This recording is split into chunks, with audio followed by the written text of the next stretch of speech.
Freddy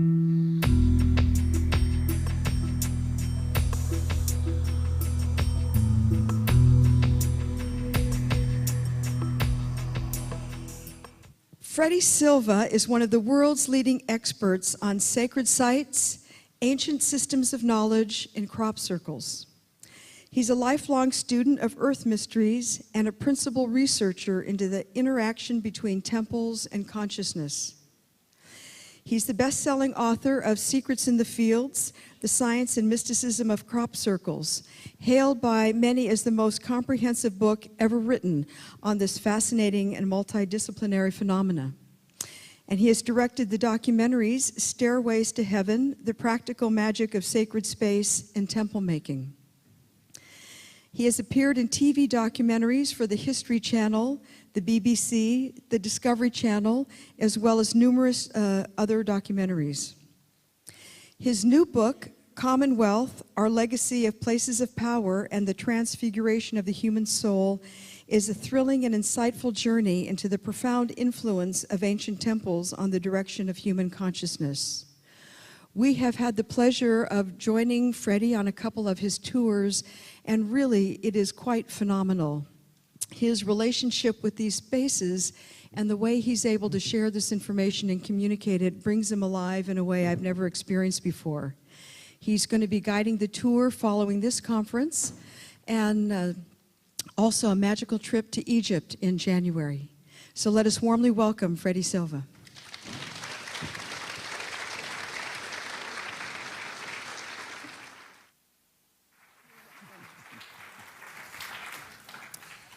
I just got to live up to that now.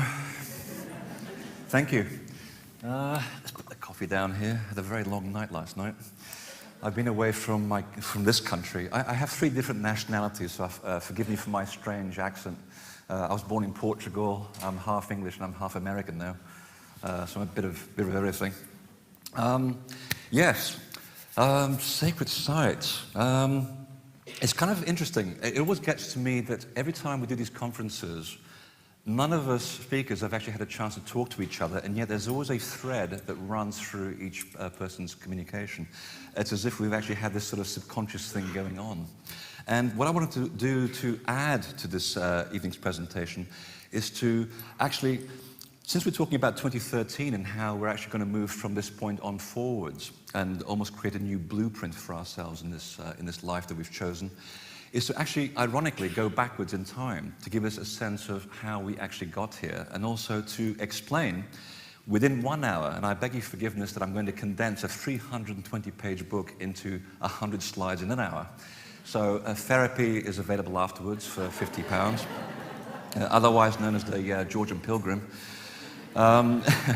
which sometimes is also confused with the research facility. So, without much further ado, I'm going to let this do the talking because, again, forgive me for frying you within an hour, but hopefully all of this will make a lot of sense. Because for me, my initial research with sacred sites goes back to a time when I was 3 years of age, when I was actually drawing pyramids. So I knew my life was going to be slightly different than other children. And it's always amazed me how we go to these sacred sites around the world, and we call them sacred spaces and PowerPoints, but rarely do we actually understand why they are PowerPoints, or indeed why they became sacred in the first place. And that's why I spent the last winter trying to understand, about 20 years of experience, writing down something to make concrete sense of why we go to places like Stonehenge and why these places have a profound effect on our physical body. Because as it turns out, the story is very, very old, because it seems that for over 12,000 years, there has been a plan that has been undertaken by various groups of initiates to propagate a worldwide network of temples that not only would provide self-help centers for anyone that was seeking a path of self-discovery, which is what we're all here to do, but also that these places would act as an insurance policy at pivotal moments in our evolution, such as now, when we would need that help the most. So this is the story of a legacy we have inherited and how it serves to transform the soul. And before I get going, anybody who still has their cell phone, this is what happened to the last person that let one off. And I'm also going to well, actually, I won't reveal it. I'll let you figure this one out. Sacred texts, whether you are talking about the Puranas of India, or whether you're talking about the building texts of the Temple of Edfu in Egypt, they all describe how a catastrophic global flood destroyed what they called the cities of knowledge and submerged, I quote, mansions of the gods beneath 120 feet of ocean. We now know today from Danish geologists who are studying ice core samples in Greenland that the exact event of the big global flood that we get to hear so much about took place exactly in 9703 BC, Wednesday, I think. And they have actually found all around the coasts of many continents, including off the coast of Japan, here at Yogonomi, entire temples and cities submerged under 120 feet of ocean water.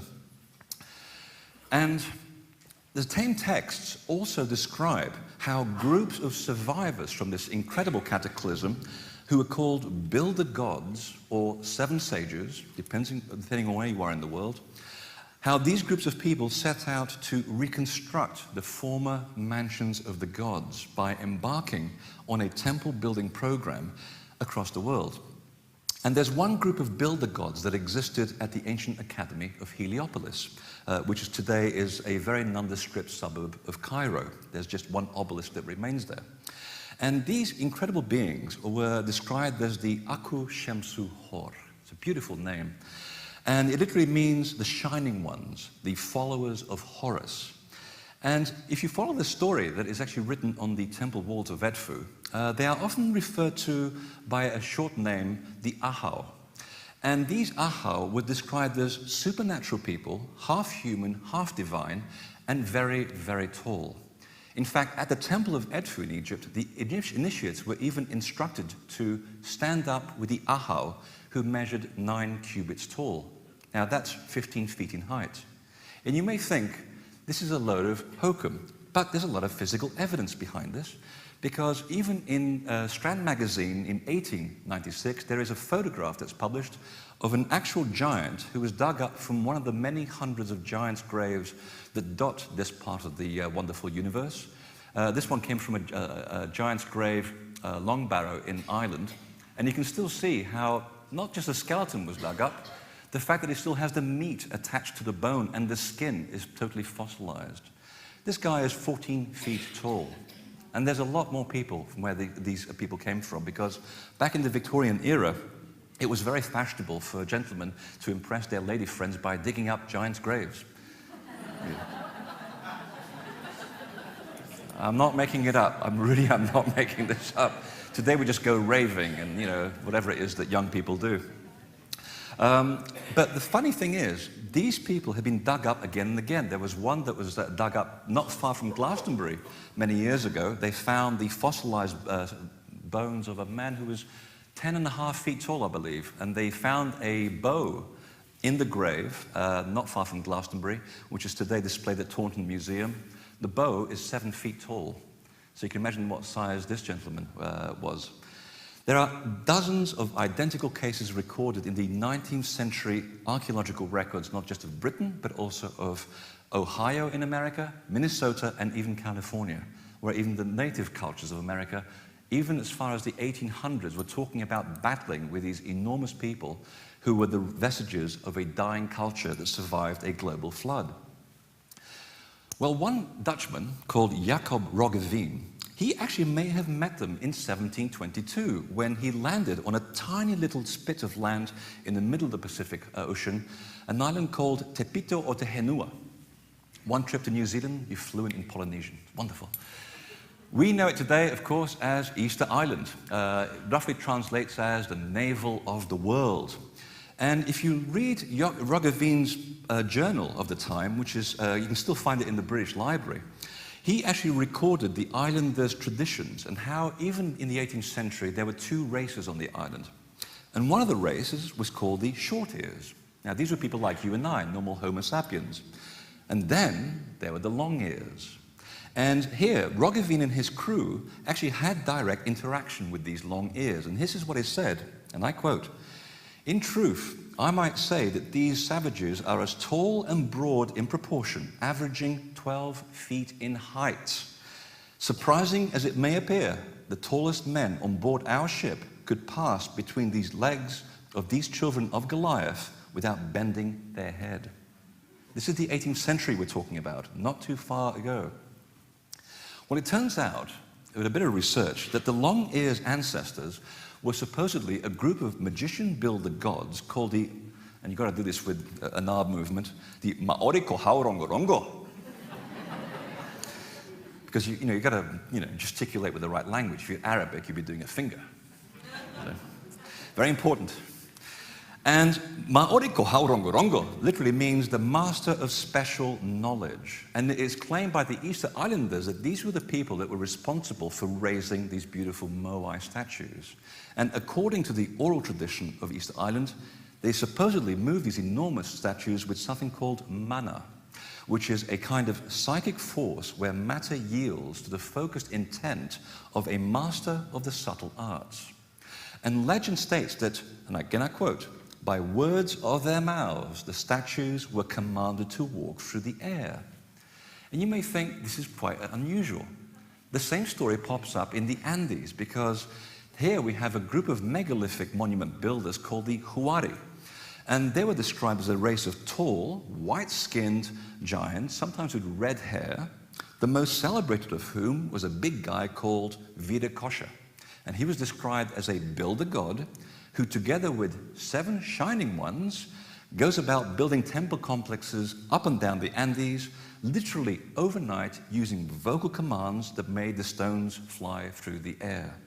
And afterwards, they were said to just basically set out to other lands to promulgate the knowledge throughout the Andes.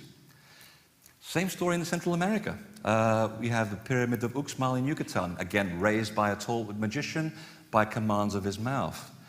But exactly why did they embark on this colossal effort around the world? Well, this is where the ancient texts really come in very handy, because they repeatedly describe the temples as doorways into a paradise, into a state of bliss where a person is enlightened and the soul is transformed. The pre-Christian Gnostic Gospels that were discovered in Nag Hammadi in 1945, much to the embarrassment of the Catholic Church, actually offer a glimpse of this purpose of temple building around the world, because they describe how an organization built temples, and again I quote, as a representation of the spiritual places, and in doing so, created an antidote against forces of darkness that steered the people who followed them into great troubles by leading them astray with many deceptions. And they died not having found the truth and without knowing the God of truth, and thus they became enslaved forever from the foundations of the world. That's a very profound statement, except it's also repeated thousands of years earlier in the Egyptian book of what is in the Duat, which refers to the temple as a kind of insurance policy. And it was built as a mirror image of natural laws, so that, and I quote, whosoever shall make a copy thereof and shall know it upon the earth, it shall act as a magical protector for him or her in heaven and in earth, unfailingly and regularly and eternally. Now, these are profound statements about the purpose of sacred space, to the point where if you go to look at inscriptions on the temple walls from Teotihuacan to Angkor, they repeat the same mantra, that these temples were built as mirrors of the heavens so that men and women may be transformed into gods, into bright stars. Now, that's a great idea to go on a little trip around the world to visit sacred sites, isn't it? I'd like to be transformed into a god, into a bright star. I can die happily thinking, wow, better than George Clooney. So these are powerful statements concerning the purpose of temples. So let's see how temples go about transforming and in transfiguring people into bright stars, and also the type of sacred engineering that they used that makes these places so special and makes them windows into paradise. And because some of you have traveled so far, we're going also to look at how sheep have discovered this plan and are using it to take over the world. Told you I'm half English. It will make sense. The Edfu building texts, they're one of the most complete sources of events in prehistory, and they declare on the walls of this massive temple, halfway down the Nile, that this beautiful city of knowledge called Heliopolis, which, as I said, is a little part of Cairo today, they claim that Heliopolis was the first primordial mound, and that it was the original navel of the earth that rose from the flood. And that after founding Heliopolis, groups of builder gods set about locating other sacred mounds at carefully chosen locations. And these would act as foundations for future temples, the development of which was intended to bring about the resurrection of the former world of the gods. Seems like they're up to some kind of mischief. I mean that in a very positive sense. So in other words, they wanted to continue an era of enlightenment, and God knows we really could use with it today. And these navels of the earth are the purest of temples. And the texts go on to claim how the knowledge was safely placed at these navels of the earth, and how the sites marked the effulgent power of a creator God. So are they possibly correct? Well, our predecessors actually saw temples in a very, very different way. We might go to these things and look at them as a bunch of rocks, which are beautifully carved. But to our predecessors, the temple was looked upon as a divine being. And as such, its foundation and construction actually gave material shape to a divine force who originally had been conceived as a living being, as a god. And in Egypt especially, the temple was even awakened by the morning hymns, by the priests, during which all the parts of the site were individually addressed as an animate being who is awoken from sleep. Now, how could such places possibly be alive? Well, as it turns out, in every culture, there is a recurring association between sacred sites and hotspots of a subtle energy force. And for as long as there have been temples, people have interacted with some kind of force which builds a kind of numinous quality in the individual, and often through a heightened state of perception. And anybody who's been to any temple long enough around the world understands this process. There's something that transforms you, which makes you a totally different person when you come out. And it's proved very beneficial for empowering people, particularly during times of great change, such as those we are now living in. Because there is no doubt that ancient people were able to discern and mark places that are energetically different. And this empowered them to experience direct contact with very subtle realms. And in New Mexico, there is still today a tribe called the Tewa, which venerate a natural temple on a sacred hill, and they call it Sikumu. And it is a place of access to the other world from where their culture allegedly emerged. And these are their words, not mine. And the tribespeople, to this very day, work with something that they describe as Powaha. They describe it as a kind of energy that provides a doorway between worlds. Now, the Aborigines on the other side of the world have exactly the same understanding. They have hotspots, which they describe as increase centers. And the use of correct ritual at these sites will elicit a kind of life force that intensifies the fecundity, not just of people, but also of the land. And what I found during my many decades of research is that these effects in temples are, by and large, based on the application of the law of correspondence. What I mean by this is that the laws of nature were observed, they were distilled, and then they were incorporated into each standing structure. And most notable of this law was the manipulation of magnetism, which NASA now has proved to exist around the face of the Earth. In fact, there's a little quote on their website that said, and I quote, "Whenever we are looking for veins of magnetic energy that flow across the face of the Earth, we look for underground veins of water because the veins of water attract the magnetic lines of energy." End of quote. Well, that's what we find at sacred sites, because water and magnetism are fundamental to any sacred space around the world. So thank you, NASA. And they also were very big about the manipulation of sacred geometry, and you again then find that the way that stones are deliberately aligned at Stonehenge are done in a certain way that makes you have a specific experience. The Egyptians had a very quaint phrase for this. They basically called it, whatever is above is repeated below. Whatever we find above in the heavens or in nature, we basically reconstruct that perfectly in stone. And that's why these temples had such a profound visual effect, because they are mirrors of the perfect world of the gods. And what the temple builders discovered was that the more elements were applied in the design of a temple, the greater the inherent energy of a site.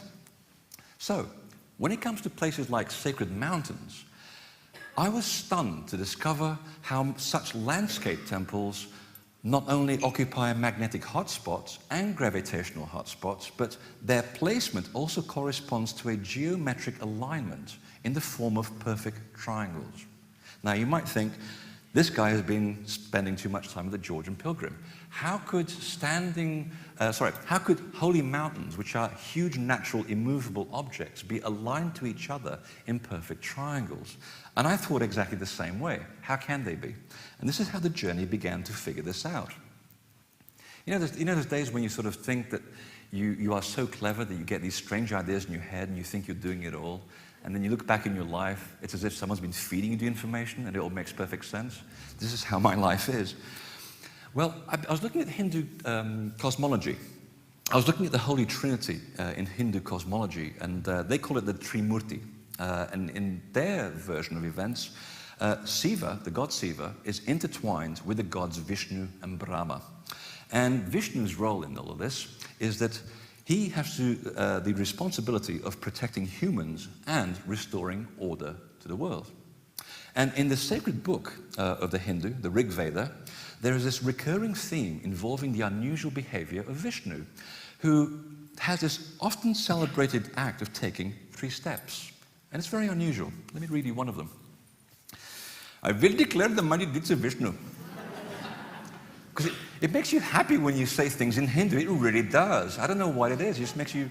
It's like watching pictures of penguin. You can't be angry when someone's speaking in Hindu. It's just not possible. I will declare the mighty deeds of Vishnu. He who measured out the earthly regions, thrice setting down his footstep. He within whose 3 wide extended paces all living creatures have their habitation. Him who with triple step hath measured this common dwelling place, long, far extended.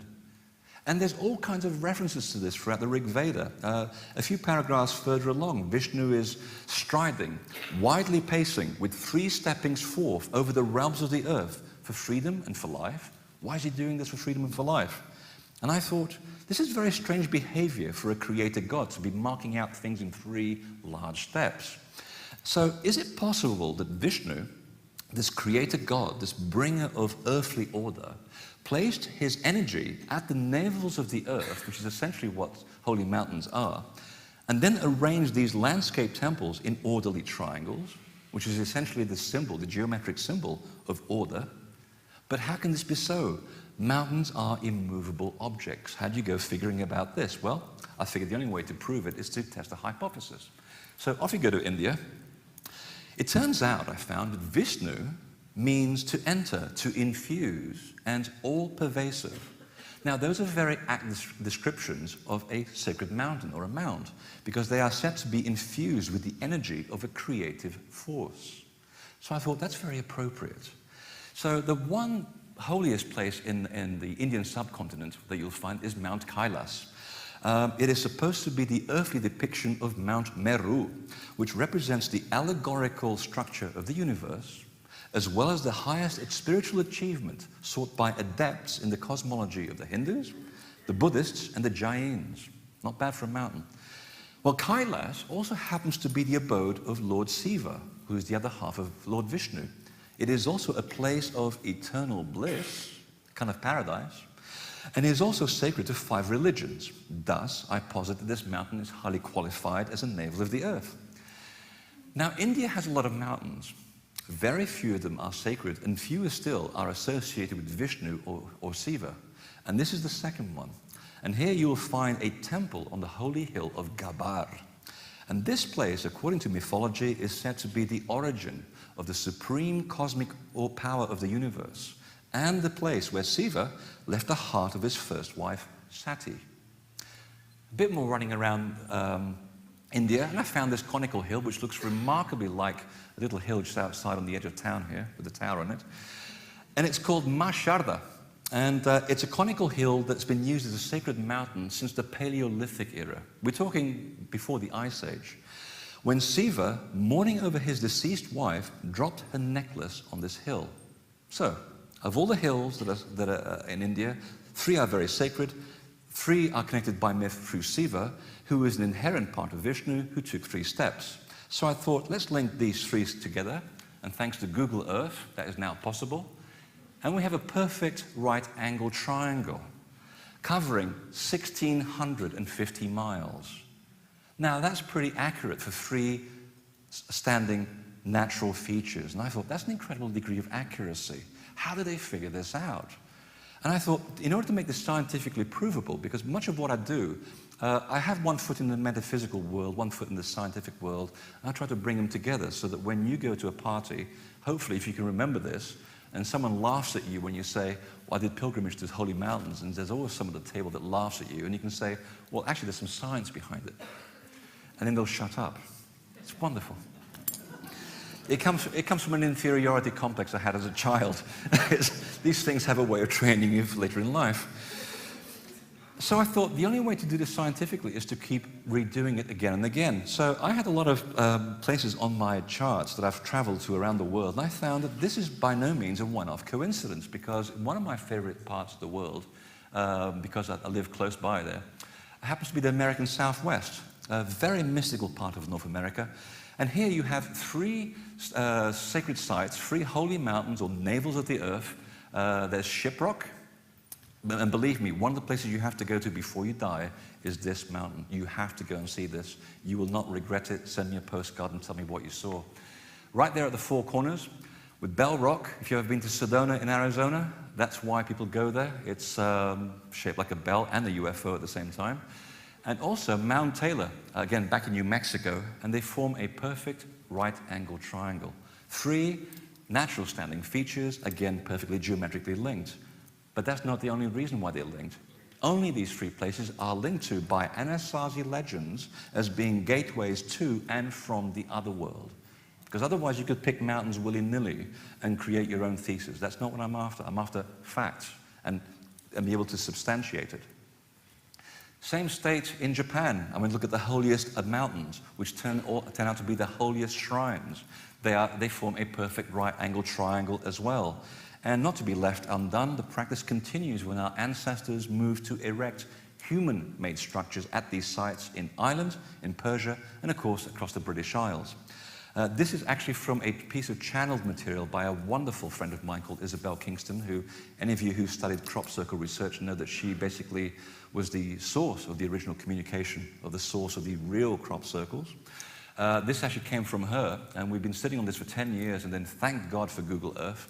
You don't have to staple 50,000 Ordnance Survey maps on a wall and sit there trying to line things up. Now you can do it to a high degree of accuracy, to within a few inches. And I was given this information of how there are 3 navels that protect all the sites across the British Isles, which form a perfect triangle. And it was only with the publishing of the new book that we were able to actually figure this out. And those 3 sites that were given to us through a trance medium are the site in Arran, which is, I believe, is the Moor of Macaire. I love Scottish, great language. The Moor of Macaire, where you'll see these beautiful standing stones. We have Cale Kill in Ireland, here we are, near Bantry Bay. And of course, our big favorite, Avebury, right there. It's a perfect equilateral triangle with a margin of error of about, 2 miles. That's not bad for 600 miles of connections. How do they figure this stuff out? That's what I want to know. Well, this truth concerning the alignment of sacred sites according to the triple steps of Vishnu is even encoded in legends, would you believe? Because when you look at the legends of places like Karnak in Egypt and Delphi in Greece, they talk about how Karnak is a primordial mound and also the mother of all oracles. And that once, 2 doves once flew between Karnak and Delphi, which is also regarded as a navel of the earth, wherein the initiates who worked at these temples originally tapped into the power of a connected grid and used it as a means of telepathic communication. Now, this is legend. But the same legends also associate these 2 temples with Build the Gods and 7 sages. But for me, Why did two doves fly between Karnak and Delphi, a distance of 1,070 miles, which is suspiciously close to the diameter of the moon? Makes you wonder, doesn't it? Well, the dove also appears a third time, this time as a symbol of communication in the story of Noah, who happens to be a Sumerian guy called Ziusudra, and in Vedic text, he's also a guy called Manu. Talk about triple personality. It makes Gemini seem almost whole. I say that with love. Now, the prodigy of Noah, they call themselves the Aryas, and it means noble, pure, or enlightened. And in every case, whether you're talking about Manu or Ziusudra or Noah, each one of these guys is instructed by a creative god to build a boat prior to a flood, and each of them are supposed to be accompanied on these arks by 7 sages. Unless you're reading the Bible, they actually call them members of his own family. And after the flood, these 7 sages go on to promulgate the knowledge. There's that word again. They go on to promulgate the knowledge to mankind. In other words, they sow the seeds of civilization. Well, the ark is not a figment of the imagination, because in 90 AD, the historian Josephus actually stated that, and I quote, "Its remains are shown there by the inhabitants to this day." And he was quoting an even cleverer man from 290 BC, who said that back in those days, the people used to go here to get trinkets. They were tourists. They used to get pieces of petrified wood. And today you can see it on the side of Mount Ararat. There's the ark right there. You can see it on Google Earth very clearly nowadays. Well, since the ancients like to work with layers of hidden meanings, let's take these connections to another level. We have here 3 sacred spaces sharing the same dove symbolism. We have 3 places linked with 7 sages, and also with the promulgation of the knowledge. And when you connect these 3 sites together, Karnak, Delphi, and Noah's Ark, you get a perfect triple step of Vishnu, perfect isosceles triangle. And of course, being Capricorn rising, I thought, let me get deeper into this. Capricorn rising people really like information, lots of it. So forgive me. I thought, what happens at the center of this triangle? Well, all you have to do is basically connect the dots, and you go to the only piece of land there, the island of Cyprus, at a place Colossae. And if you keep actually going to the, closer in and closer in, it rests precisely on this. It is a cube-shaped tower, which is reminiscent of the Kaaba in Mecca, which is the Islamic navel stone, since we're talking about navels of the earth, which just happens to be the symbol of Mount Meru, which is where the story began in the first place. Well, in the 13th century, just to show you how crazy this information gets over the years, in the 13th century, this tower becomes the seat of the new followers of Horus, who are called the Knights Templar. And they traced their practices to Temple Mount in Jerusalem, whose tradition is an echo of Heliopolis back in Cairo. And that's the primordial mound and the origin of the Egyptian temple tradition. So as you can see, there are a lot of interconnected traditions that span thousands of years, which are promoted by different groups of people again and again. And this correspondence between sacred sites and the triangle actually reflects the importance of the Holy Trinity in so many of our different cultures. And one reason is that the triangle happens to be the 2-dimensional representation of the tetrahedron, which is a 3-dimensional geometric bonding pattern of nature. This tetrahedron literally underlies the way that molecules are all connected together to form the patterns that keep us alive. It is literally the glue of God. And just in case we forgot about all of this, the triangular arrangement of sacred mountains and later the positioning of temples according to perfect triangles reflects the bonding geometry of atoms. And it was believed that this correspondence imbued each site with the energy that is at the very core of the forces that drive the universe. Unless we forgot this information, our predecessors even encoded it in art. Because as an inherent part of Vishnu, Shiva is often shown posed, touching a circumference with 1 foot in the air. And it's a perfect triangle. But when you actually connect the dots to the little foot that's standing in the air, you get a tetrahedron. So, Even as a metaphor, the mystery of Vishnu's 3 steps conceals the sacred engineering behind places of power that we take for granted. And the sheep are tapping into this geometry when they sleep. Because it increases their telepathic power. So you may think that they're very harmless and they're sitting there lying down. The wheels are turning. There's a certain plot going on. Be very, very careful. Well, if you've been to standing stones and you put your back to them, you will have experienced, I hope, that even these simple temples are very, very powerful places. In my original country of birth, which is Portugal, we call these things betilus. It's an old Semitic word, which is also derived from Greek, and it literally means a house of God. Now, for many years, I worked in design and in advertising. I was supposed to be a creative person by my former living anyway, when I was getting a paycheck. And I can't see this as a house, let alone a house of God. Unless, of course, we're talking again about metaphor, which the ancients were always very fond of using, because it suggests that these sites are indeed repositories of the energy of a creative force. And they sometimes stood, these standing stones sometimes stood on primordial mounds, which actually mark the center of light or power of an entire nation. And one such nation happens to be the one that we happen to be sitting in right now. The center of power of all the sites of the British Isles happens to rest, ironically, on an island called the Isle of Man.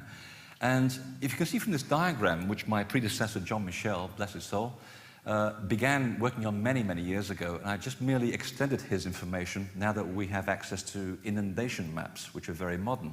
And he was very, very close to the mark, because as you can see here, when you take the center of the Isle of Man by literally dividing the landmass, you can see how you can take in the entire landmass, except this little bit here, all the way to the Isles of Scilly, where we have some of the oldest standing stones in the British Isles, and a Templar cross as well. Well, that used to be connected to the mainland and formed the extreme end of Britain at the exact time when the Ice Age, at the time when the flood began to raise the sea levels 120 feet.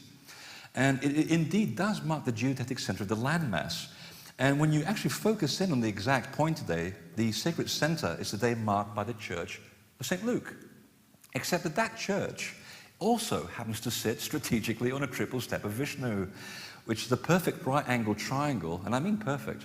And it links 3 contemporary stone circles, and each one of them is associated with either fertility or kingship. So again, you can't just make these things up as you'd like. There has to be something that connects them all together. And today, the mound, the stone is gone, but the mound is still there, and the church is right next to the mound, right beside it. And the position of the actual church along that line between the Hill of Tara and Castlerig, it cuts exactly into the golden ratio, which, as any of you might know, is the mathematical ratio that nature uses to create these living organisms. So again, we have another level of correspondence in association to how the temples are aligned. And even the name of the church is not by accident. St. Luke, a perversion of the Celtic word for lu, which of course means light. So we have here the center of light, and today, in the 18th century, we have a church that was built exactly on the center of light in the British Isles, and it's still basically named that. So it's a great example of temples using several layers of correspondence. Well, it seems that a temple that is purposefully connected to a network of other places of power, it serves to amplify its energy, and also by implication the experience of the pilgrim that walks into these places, which of course ultimately is the reason why we go and travel to these sacred sites. And in this case, you can bring the analogy of a modern computer, because when you're actually linked to a global online network, you can basically fish more information because you're tapped into a big grid. And it works exactly the same way with big stones. Because ever since this phallic navel stone was discovered in the Temple of Delphi in Greece, it has been the stuff of legends that the navels of the earth are connected like a grid, exactly as suggested by the way that the stone is actually built. And this is actually a reconstruction, but it shows that this navel stone on the original PowerPoint of Delphi shows that things connected like a big net, and there are little nodes everywhere. So could the temples also be aligned on a global scale? Well, we already know by measurement that places described as navels of the Earth are mathematically arranged between the pole and the equator, and they mark the positions of the Earth in sevenths. And 3 of those are Karnak in Egypt, Delphi, and of course Avebury, meticulously aligned to the way that the Earth works. So if the subtle energy of temples behaves the way it does due to the law of correspondence, that is, by the way that temples mirror the blueprint of nature, then there's no reason to prevent sacred places being placed as a direct correspondence of the geometry of the Earth. And here is a good example of it. When Hurricane Isabel flew over America and dropped my real estate price by 50%. That was so kind of God. But we see here a very rare example of geometry playing out itself in a huge hurricane. Well, why should this be important? Again, because it was believed that by creating an environment that mirrors the perfection of forces of nature, the effect transfers to anyone entering the temple. And in imbuing with the initiate with these forces, the process inevitably accelerates the transformation of the individual. So the pentagram is the geometry of the Earth for a number of reasons, one of them being that its association with the spiral that is inherent in all living organisms, and that is the golden ratio spiral that is inherent in the pentagram. And you'll find that spiral in all living organisms. And this inevitably led me to wonder if the temples are aligned to the values inherent in the pentagram, because each geometry has its own inherent numbers, and these are the ones which only qualify by the division of the circle into 5 parts. Those angles are unique to the pentagram. So I thought, let's play around a little bit. I thought that, using the first primordial mound of Heliopolis as your 0 marker on the face of the Earth, just for fun. Gin and tonic, excellent. Thank you very much. I don't need a tonic, I just had the gin. Thank you. I do like the prophets, they take care of me so well. Using the first primordial mound at Heliopolis as the 0 marker upon the face of the Earth, applying these pentagonal values as longitudes upon the face of the Earth reveals this: the position of very ancient places of power according to the pentagonal values, the angles of the pentagram. So Giza is 0, you move over 18 degrees, you get the old temple of Susa, and Megar, and the big stupa of Kathmandu. There are a lot of stupas in Kathmandu, but there's one which is considered to be the navel of the Earth, and it is exactly 54 degrees from Giza, which is a pentagonal angle. Temple of Angkor, exactly on that spot. The holy mountain of Mount Fuji on that spot. The holiest temple of the Japanese is on the base of that pyramid, of that mountain. Same throughout the islands of the Pacific. Easter Island, exactly placed where it should be. And for all of you conspiracy theorists, and I know this is not a UFO conference, the Vatican also happens to be on that site. But you know what? Back in the old days, before it became the Vatican, there was a navel of the Earth, a sacred mound with a standing stone. And today it is marked by the obelisk, which they borrowed from a temple in Egypt. And we are very lucky in Britain to have a whole bunch of them lined up to this, the 36 marker, which is aligns with Cordoba, one of the most oldest sites in Spain, and also the site of a magnificent mosque. And it really is magnificent. You should go and see it. Well, here in Britain, and this is a very short list, we have Castle Dor, and it's tying into the Arthurian legends. Tintagel is on that line. The Isle of Lundy, which if you come on the tour on Monday to Stonehenge, I'll tell you all about that, and its relationship to Stonehenge. And would you believe the quarry where the stones came from Stonehenge, Preseli, is also on that alignment. If you wondered why they went all the way to Wales to get rocks, which you could get locally, there's one reason why. And of course, the Isle of Arran, which we came across earlier. The funny thing about this, to any of you who know the work of Graham Hancock, are you here, Graham? Oh, good. Giving a free plug, I was hoping for a free drink. The funny thing is that Graham also came across some of these alignments in one of his earlier books many years ago, and as did Giorgio de Santillana back in the 60s. But they approached it from a completely opposite angle. Pardon the pun. So it's funny how 3 different people, searching from a different point of view, end up at the same source. So it just proves that there is some validity to this research. And it also demonstrates the scale at which the followers of Horus, the seven sages, and other groups placed the mansions of the gods, as they said, at carefully chosen locations. And that the transformation of the human soul was really regarded as a global effort. Well, since we are looking at the transformational properties of temples, let's see what happens when people actually interact with the geomagnetic forces that are actually found and proven to exist at these hotspots. Well, which is what I discovered when I went off to New Zealand one winter. I live in Maine, in North America. Anybody who lives there knows how brutal the winters are. And finally, I worked out that the only way to survive in winter in Maine is to go to the southern hemisphere where summer exists. And I discovered when my first trip to New Zealand, and particularly this sacred site, which again is built by a mythical race of very tall beings called the Waitaha, which precede the Maori by thousands of years. It's one of the most profound sacred spaces on Earth. And if there's one place you have to go to before you move off this mortal coil, it is this place on the South Island. I can even give you the directions to it. It's a hell of a climb, you will not regret it. And I discovered that this energy really can have a profound influence on your state of awareness. And one of my sort of examples that I try to show is that when I went to this space, I wanted to find out what the connection was between Maori culture, or the culture that preceded the Maori, and also Celtic mythology, because I found that the art between the two people was so similar that it's almost interchangeable, and yet they exist on opposite sides of the world.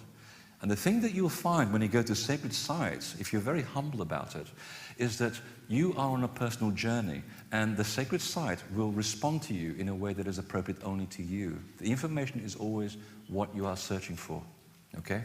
So when I got to this place, all I could hear in my head was, why don't you go and look for what lies opposite? And I had this vision of this line that extends to the other side of the world. And I thought, okay, it's very strange, it doesn't make any sense. I'll write it down in my diary, and I'll go home and process it. So I got home and I thought, maybe what they're trying to tell me at this site was that there's a connection that exists on the opposite side of the earth to this beautiful mountain temple in New Zealand. Well, that's not difficult to do. You get your GPS and you go on Google Earth and you put a pin, and would you believe it, you end up where you start, from where you started at Kuratauhiti in New Zealand, all the way around the world, you end up outside the Cathedral of Santiago de Compostela, which happens to be the Field of Stars, which is one of the oldest Celtic sites on the European continent. Lots of megalithic sites there. So suddenly I had an idea of the connection between New Zealand culture and Celtic culture, exactly as I had been searching for. And being human, you can't help but draw a straight line between dots. And that's what I did. And I found, again to my amazement, that when you start in New Zealand, the line goes right next to Ayers Rock, the only mound in the middle of the desert of a large continent, the most sacred site of the Aborigines, right through the temple of Borobudur in Java. You can't make this stuff up if you tried. There's a whole bunch of them that go all the way across Europe and Asia. The funny thing is, this trip occurs mostly across land. And all things being equal in the esoteric world, it's all about the balance of opposites. So I thought, what happens if you take the journey to the other side of the world? This is what happens. You go mostly over water, except for 3 pieces of land. Bit of South America, and I couldn't find any temples there, although that being said, it's mostly jungle. We don't know what's there. It goes right next to Easter Island. And there was Moai, looking at this ley line that goes back to New Zealand. And then it goes through the only bit of land in the middle of the Atlantic, in an island called San Miguel, our friend St. Michael, the friend of high places. Specifically, it goes through one of the only live craters of the Azores, of which only crazy people like the Portuguese would build a town in a place where you can't escape if the water starts boiling. You know what I'm saying? Talk about fatalism.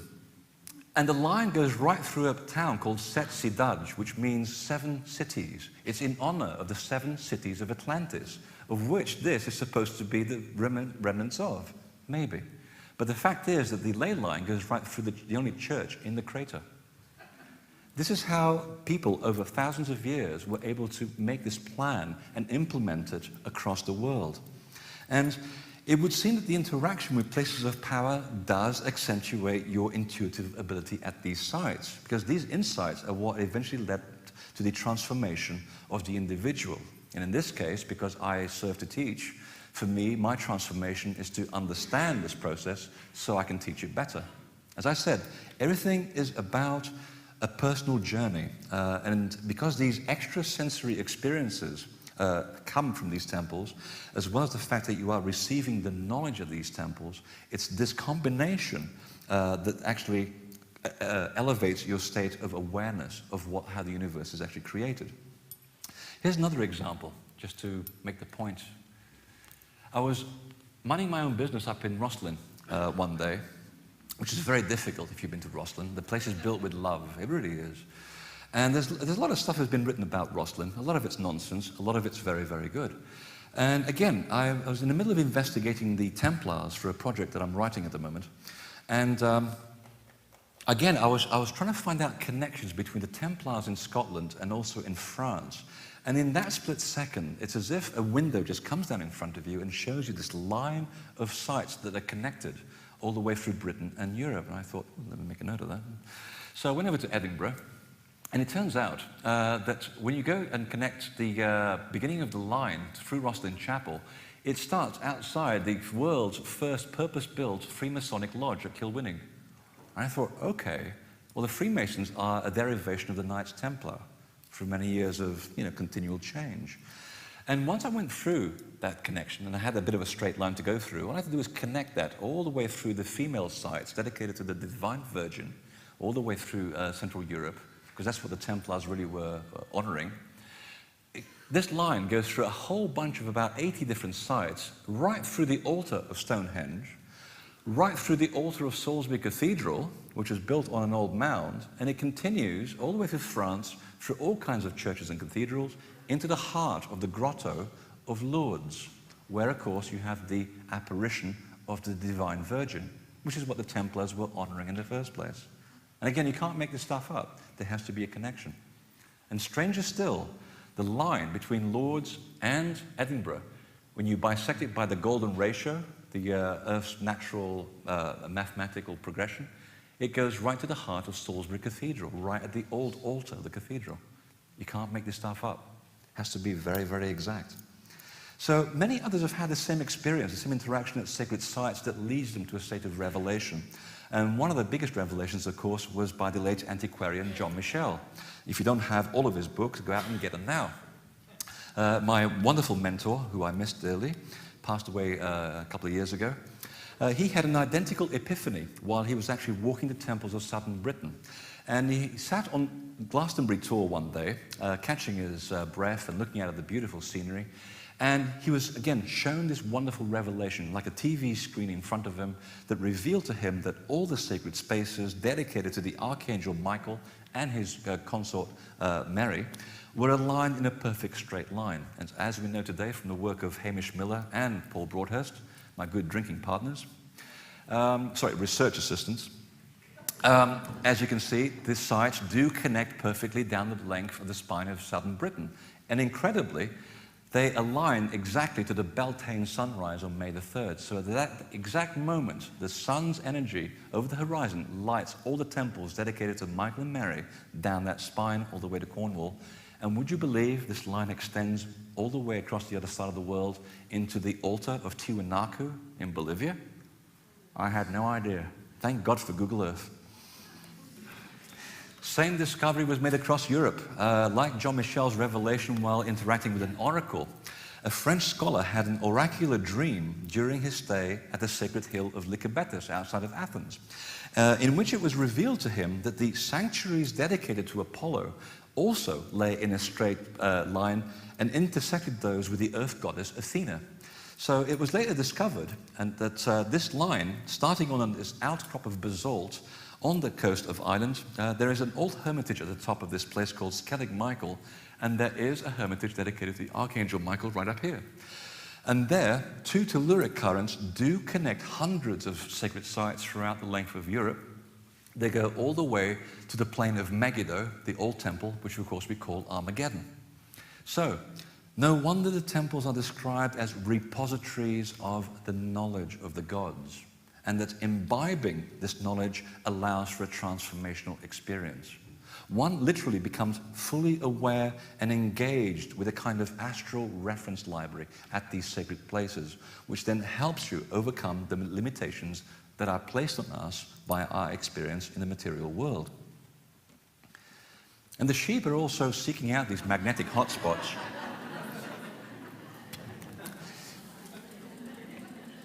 This is a real photograph of a sheep circle here in Britain. It's been rumored that they exist. This is a real picture of sheep sitting in a circle, which actually is a magnetic hotspot on the face of the earth. So they're trying to overcome their limitations as sheep. And you can see how this theory really holds true.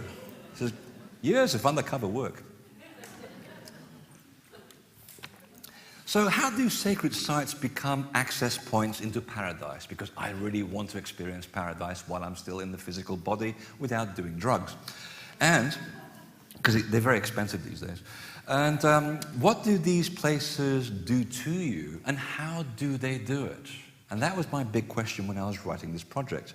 Well, paradise brings up the parable of Adam and Eve and their sojourn in paradise. And in the account that's given in Genesis, in the original Gnostic Gospels, that is, the ones that precede the official Gospels that were carefully selected by the Catholic Church, the serpent turns out to be the benevolent hero of mankind. And the God that's portrayed in the story is a shadow of the God of light. Now, being a good old Catholic boy, I had no idea that this was like this. The whole story was upside down in the way that I'd been taught. And in the original story that we discovered in Qumran, the conversation between the serpent and Eve goes something like this. And this was translated in the last 30 years from Aramaic. "What did God say to you?" the serpent asked Eve. "Was it, 'Do not eat from the tree of knowledge'?" And Eve replied, "He said, 'Not only do not eat from it, but do not touch it, lest you die.' And the serpent reassured her, saying, 'Do not be afraid. With death you shall not die, for it was out of jealousy that he said this to you. Rather, your eyes shall open, and you shall come to be like gods, recognizing evil and good.'" Well, we know that the Gnostic writings describe that once Adam and Eve had eaten of the tree of knowledge, they experienced enlightenment. And the knowledge empowered them to discover spiritual transfiguration. So this is the original version of events that were written before, closer to the time of Jesus. So as we know, the church's version is a little different, and it boots everybody from paradise, and we're still suffering from that collective guilt. But what I want to know is, why does a serpent look like Jack Nicholson?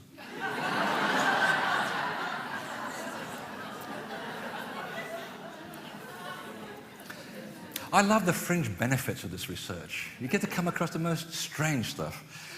Well, funny enough, the same teachings are echoed in texts from Teotihuacan to Giza to southern India, that when you traverse the navels of the earth, you bring back the knowledge from the other world. And a place or person subtended by this meeting between spirit and matter in turn becomes a repository of that knowledge. So what exactly happens at these places? Well, apparently, this interaction changes the resonance of your body, just like an electrical circuit. And in that moment, your consciousness accesses a place called Paradisa, which is an old Zoroastrian word from where we get our wonderful phrase, paradise. And in the Zoroastrian language, Paradisa means a walled enclosure. I had no idea that paradise was a walled enclosure. Well, if so, how did you get in? Well, this is where etymology comes very in handy, because in Eastern tradition, an initiate of the temple who raises their state of godliness and masters discipline over the physical world is called a jinnah. And this word eventually migrates to Arabic as the word jinn, not to be confused with gin and tonic. And today we have that derivative called Allah Jinn. We of course call it Aladdin for short. Right, stay with me for a second, because the root of this word jinn, which there's the root of the actual word, it actually transmigrates to Arabic to mean hidden. Because, excuse me, actually, I'm going to go back a little bit. The root of jinn actually means hidden, okay? And that eventually morphs into the Arabic word Jannah, or Yana, which means paradise. And in Arabic, paradise is a hidden place beyond the physical world. Well, it's funny because in my original language, Portuguese, which is basically laced with Arabic, that word migrates to janela, which is basically a window, an opening in the wall. So, if paradisa is a walled enclosure, in other words, a demarcated place that is beyond the normal world, and Jannah is a place called paradise, which is basically a hidden place. Yes, it is paradise. It is a hidden place beyond the physical. Then this place can be reached through a window, a hole in the wall. And in this, the temples actually qualify. Why? Because they define a boundary between material and ethereal space. And that window, believe it or not, is a place called the entrance. That's why you are entranced when you walk in through the entrance of a sacred site. It's written in the etymology of our language. Just like when you go to the end of the center of the building, you reach a place called the altar. Why is it called an altar if it's not altering you? 150 years ago in the British language, it was still being written with an E, not an A. Very new change. And at these entrances, as well as inside these walled enclosures, there does exist a stimulated electromagnetic environment which is measurable. And properly guided, this resonance does alter the body's state of awareness. So, how do we know all this? Because, like so many legends, the natives of Easter Island describe how 7 sages, all illuminated men, carefully surveyed the land before setting up sacred mounds at specific locations. Well, why these locations above all others? Well, the Hopi creation myth gives us another clue. Because one of the first people that was made by the Creator God, he goes to the South Pole with a drum, as one does, and he hears the heartbeat of the earth. And as he beats a rhythm in sympathetic resonance, the earth sends streams of life energy to the surface, and the earth becomes abundant with life. But, the Hopi say, there are some places on the face of the earth that became more abundant with this energy. And they call these places the spots of the fawn. And these were the spots that became sacred places. They became the navels of the earth, and eventually we built temples on these sites. Well, do these spaces really differ from the surrounding landscape? Well, yes, they do. And science actually acknowledges that sacred places are electromagnetic hotspots. Even gravitational anomalies actually occur on them. Let me give you a quick overview, because I know that saturation level can be a bit too much. Every dawn, the solar wind rises and intensifies the Earth's geomagnetic field. And this is a basic diagram of how it works. Now, at night, this field weakens, and then it picks up at dawn, and the cycle repeats ad nauseum. But there are places on the land where the geomagnetic field interacts with a second force. And this second force is what science calls a telluric current. We call them fairy paths, erroneously ley lines, because ley lines are geometric alignments, snake paths, whatever you want to call them, ways of the force. We all have different names for these spirit roads, but that's exactly what they interact with. And when these two forces come together during the day, they create a hotspot called a conductivity discontinuity. Horrible phrase. The Sioux in America called it scan, much easier to remember. And they'd say that where this scan concentrates, it influences the mind and elevates personal power in the form of spiritual attuning. This energy literally raises your resonance, because you are electromagnetic beings, let's face it. And it's stated by so many cultures around the world that contact with multiple places of power builds up a numinous state of awareness in yourself. The Chinese have a lovely phrase for this. They call it awakening the great man within. And it forms our culturally shared practice of pilgrimage. Why do we go to all of these sites around the earth? Because we want stamps on our passports? Maybe. But because there's something that's fundamental in us that seeks to connect with these different hotspots so we can build up a resistance, and hopefully that raising of energy, vibration, whatever you want to call it, starts to awaken something deep within us. Here's an actual scientific mapping of this. This is an actual diagram. It's a magnetometer survey of the Rollright stones, not far from here in Oxfordshire. Because in 1983, there was a comprehensive study that located magnetism at sacred sites. And one of the test subjects was the Rollright stone circle. And it was discovered that, and I quote, and this is a scientist talking now, the average intensity of the geomagnetic field within the stone circle was significantly lower than that measured outside, as if the stones acted as a shield. Well, thank you, science. Finally comes to our rescue. And if you ever go there, look for the 3 stones that are sitting just outside the circumference. There's your entrance. And look at how the energy moves through there. And next time you read Alice in Wonderland going down the rabbit hole, think of this. Oh, that's how they keep that information together. Kind of like Lord of the Rings. And the Force. Yes, it's all the same thing. Well, this idea that temples are encircled by a force field has really been widely studied. And energy readings at temples from Europe to India does show that the Earth's electromagnetic net is stretched around the temples, almost like a protective membrane. And places such as Saqqara in Egypt and Karnak and Luxor, all of them have been found to enjoy an immense neutral zone. It's as if the actual electromagnetic field of the Earth, which we call the Hardman grid in this case, is actually been artificially stretched to take in the precise shape of the temple. The same conditions exist at the Cathedral of Chartres in France, Santiago de Compostela, and sacred sites all the way to India and Tibet. So it's not a one-off thing.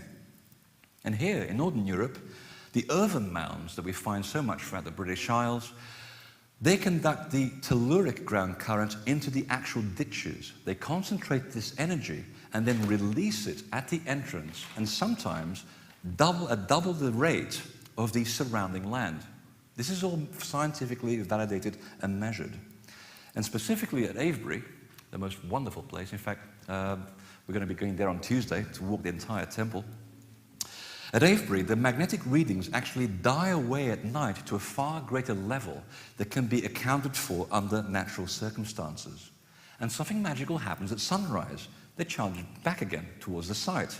And with the ground current from the surrounding land attracted to the henge, just as the magnetic fluctuations inside the temple reach their maximum. Same thing was found at Karnak in northern France as well. But what's interesting is that this discovery actually validates the statement in the Edfu building text in Egypt, where it is stated that, and I quote, a protective zone was initially established around the perimeter of the mansions of the gods when they were first created by the builder gods. And this is written in hieroglyphs over 8,000 years ago. How do they know? Well, these magnetic fluctuations also reveal inasmuch why the temple builders regarded the temple as a living organism that sleeps at night and then awakens at dawn to the accompaniment of orations from the priests. You see, these magnetic properties are enhanced by the stones themselves, because we always wonder why do they go to a lot of trouble to pick these huge rocks, sometimes from a long way away. Because these rocks all contain substantial amounts of magnetite. So they behave like weak, albeit huge magnets, which finally explains why the designers went to so much trouble to source them, because the buildup of electromagnetism and magnetite has a direct influence on your body. It may come as a surprise that all the veins that flow through your body, which are filled with blood, are also filled with iron.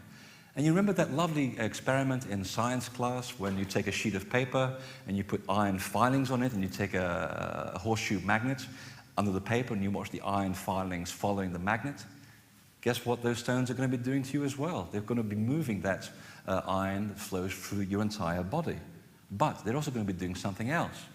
They're going to be influencing all the millions of particles of magnetite that are suspended in all the liquid in your skull.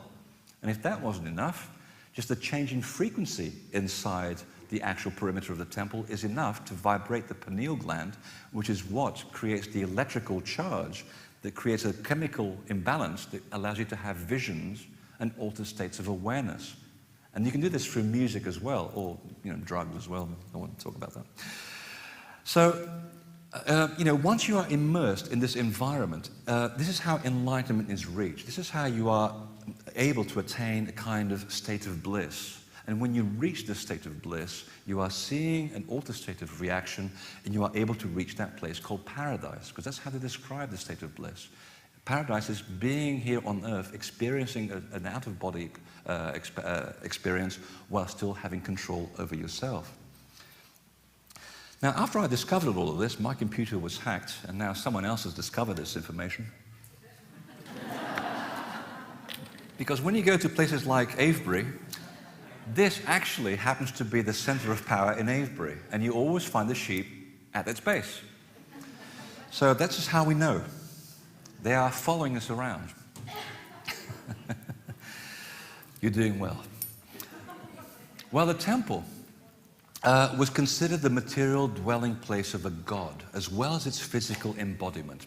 So the integrity of the temple's energy was everything.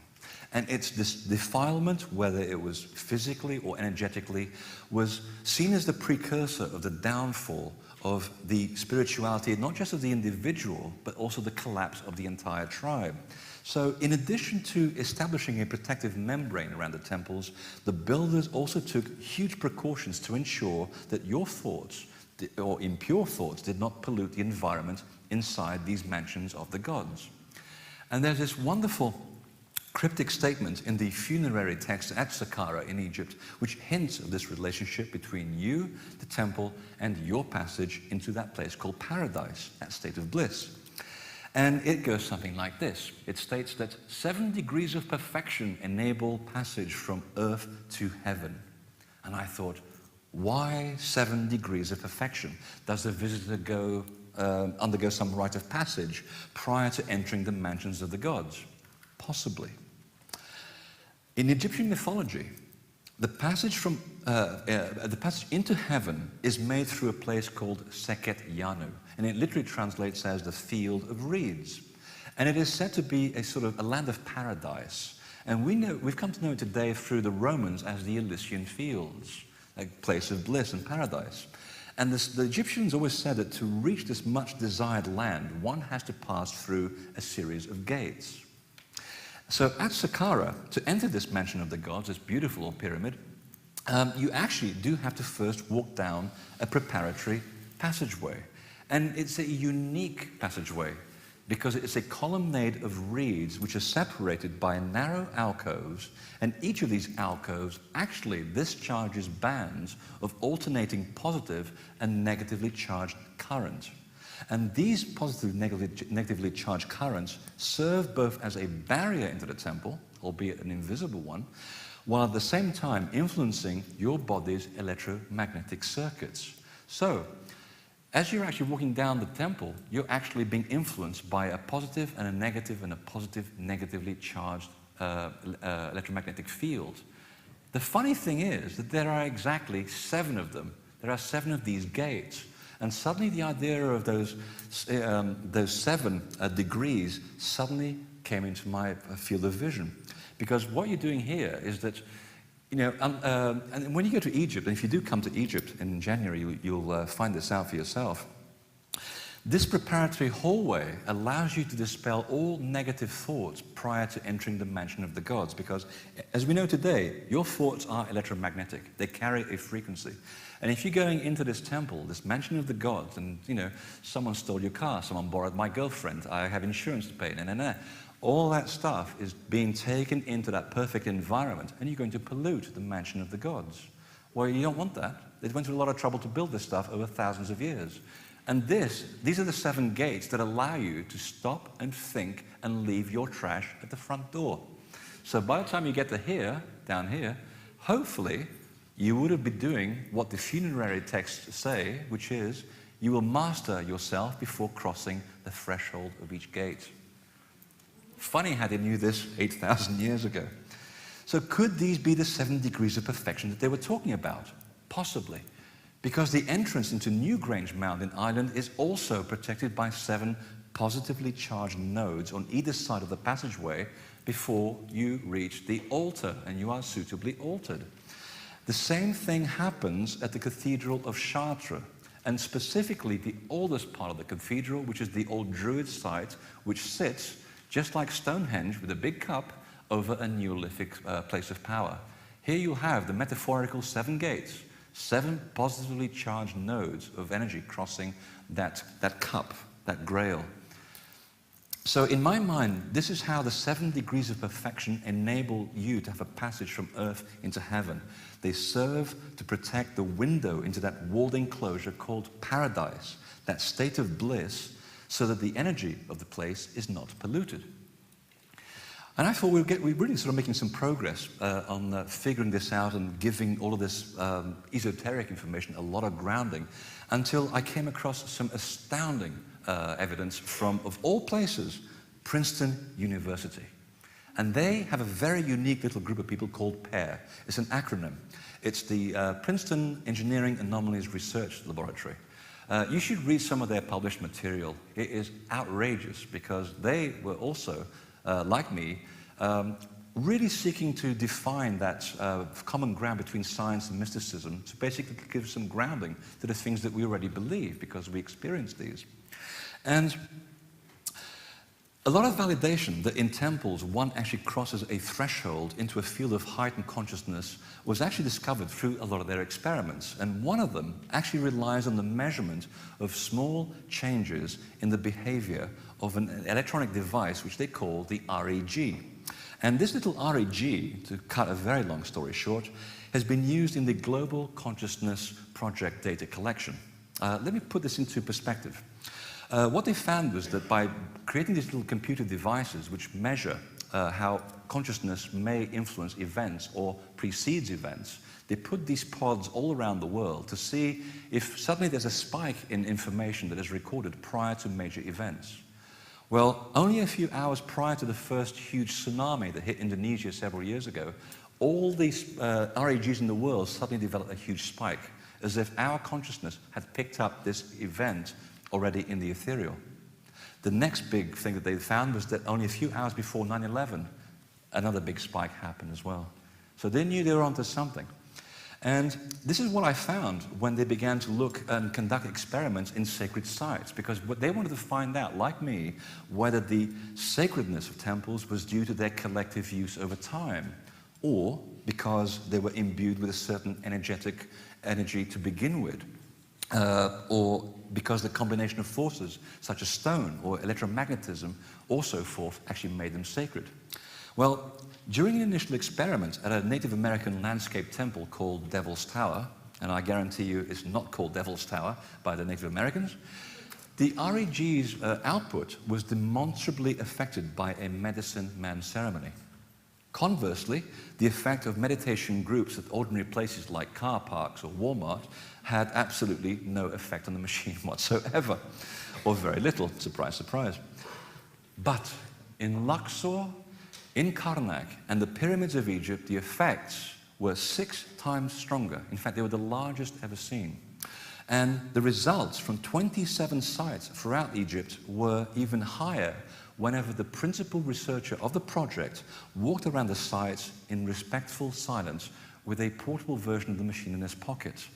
And it proved to the group, and again, this is a highly scientific group that is peer-reviewed. It proved to the group that the spirit of place itself registers effects as high as the power emanating from a meditating group. So while the temples resonate at a high degree of consciousness, the combination of focus group veneration plus the temple created an expanded consciousness that had a marked effect on the machine. So now we begin to see how the temple exists to, and I quote, transform the individual into a god, into a bright star, because it generates the conditions that induce an elevated state of consciousness in the individual.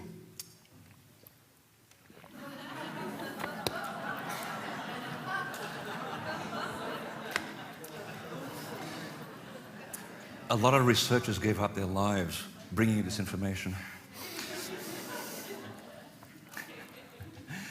So to try and wrap this up, and again, I'm cutting down 320 pages of a book into an hour, so I'm sorry if I'm frying you. The global plan by groups such as the followers of Horus was, and continues to be, believe it or not, the total empowerment of the individual through an ongoing process of self-realization. Because the ancestors always recognized that this experience that we're having collectively ultimately is a personal journey. And the more easier they can make it, they can make your experience down here. In other words, the more entryways they can give you to access other levels of reality while you're living in the physical body, it means that your experience on the physical world is made that much more important and more concrete. You have a certain degree of control over your life and the events that shape it. And as I mentioned earlier, the process is facilitated by the law of correspondence, where the temples are designed to mirror natural forces that produce a corresponding effect on the pilgrim crossing the threshold into each sacred space.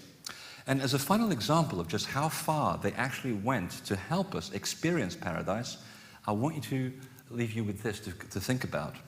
That when gravity influences particles to fall as a mound, they do so and they create a slope angle of 32.72 degrees, which is kind of funny because the same slope angle is found in sacred mountains such as Mount Taranaki in New Zealand, or Mount Jefferson in Alaska, or Mount Fuji in Japan.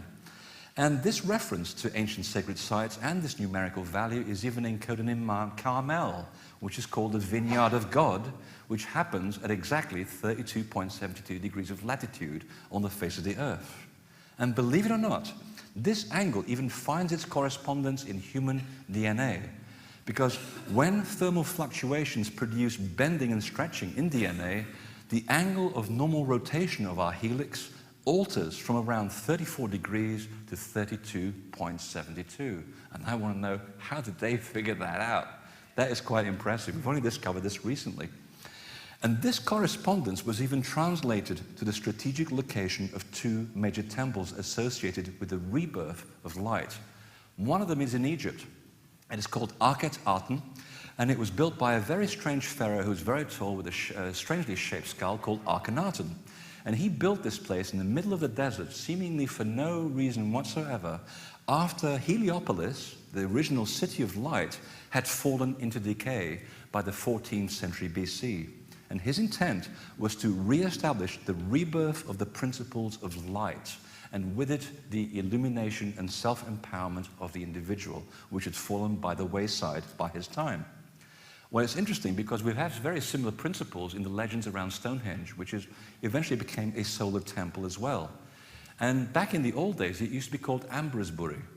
And it's a Egyptian-based name because an ambra basically is an Egyptian name for an obelisk. And Ambrosbury, it literally means an enclosure of obelisks in its original name. And we have now dated the origin of Stonehenge. The original holes have now been very accurately dated to 8000 BC. Now that puts the formation of Stonehenge squarely in the same period as the followers of Horus, which are the tall builder gods, those giants that lived in the graves that we still find throughout the British Isles.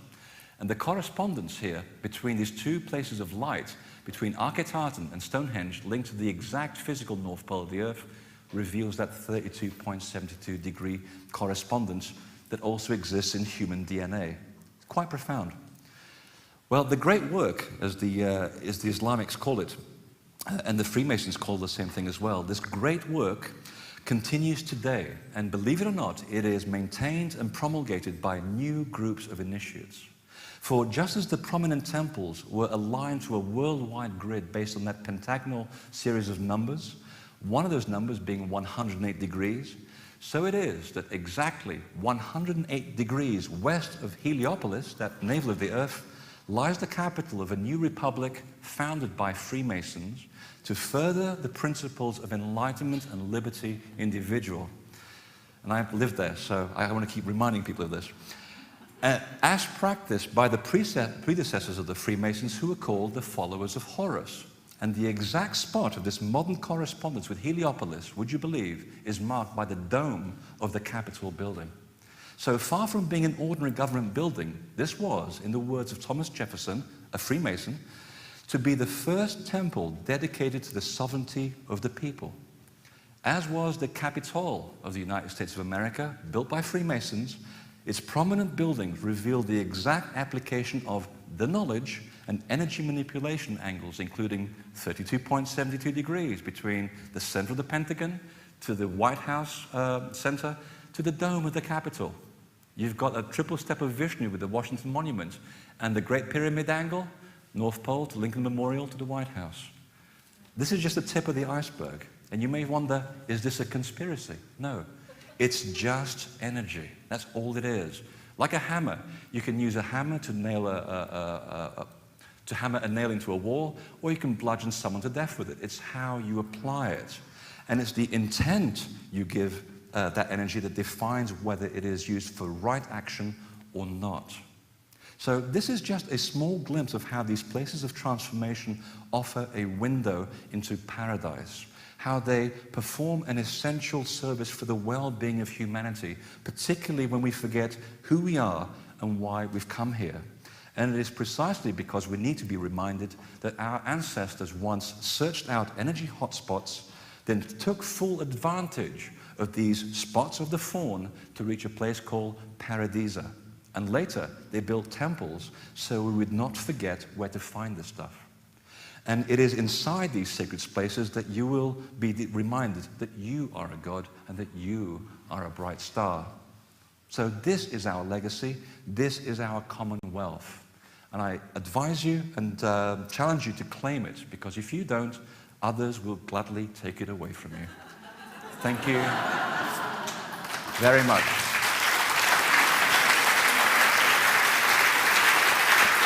Thank you.